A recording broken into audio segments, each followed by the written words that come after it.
Hello buddies, night time in DLF street food. అసలు చూడండి ఎన్ని షాప్స్ ఉన్నాయో, కలకలకలకలలాడిపోతుంది డిఎల్ఎఫ్ స్ట్రీట్ అయితే.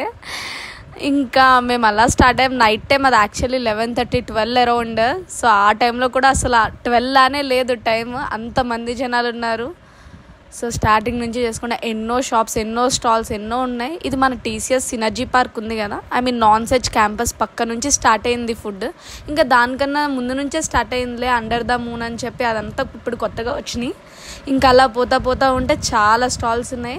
అండ్ ఒక దగ్గర అయితే కొరియన్ స్ట్రీట్ అని చెప్పి కొన్ని ఉన్నాయి. ఇంకా bangles, pluckers, clips, what not అన్నీ అవైలబుల్. ఫుడ్ ఐటమ్స్ కూడా చాలా ఉన్నాయి. Cheese cakes and normal cakes, Maggi points అయితే అసలు చాలానే ఉన్నాయి. అండ్ ఇంకా జనరల్గా నేను ట్యాంక్ బండ్ దగ్గర బెలూన్స్ చూసాను అనమాట.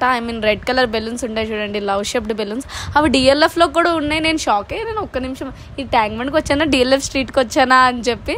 బట్ ఆ డిఎల్ఎఫ్ స్ట్రీట్ ఫుడ్డే, అక్కడ కూడా బెలూన్స్ పెట్టారు. అండ్ జనాలు అయితే ఎంతోమంది ఉన్నారు. ఫుడ్ కూడా చాలా బాగుంది. ఒక దగ్గర మేమైతే చికెన్ కబాబ్ తిన్నాం, సూపర్, ఎంత యమ్మీగా ఉందో. అండ్ స్టాల్స్ అన్నీ 1 o'clock వరకు ఉంటాయంట. 1 తర్వాత ఖచ్చితంగా పోలీస్ రైడింగ్ అవుతుంది. సో 1 తర్వాత షాప్స్ అయితే మనకి ఏం అవైలబుల్ ఉండో. మీరు ఒకసారి ఎప్పుడైనా వెళ్తే అక్కడ కబాబ్ ట్రై చేయండి. డిఎల్ఎఫ్ స్ట్రీట్లో ఎక్కడ కబాబ్ ట్రై చేసినా బాగానే ఉంటుంది. అండ్ మేము ఒక దగ్గర ఇరానీ చాయ్ కూడా తాగాం, అది కూడా చాలా బాగుంది. సూపర్ అంటే సూపర్ ఉంది. Boy, hit subscribe.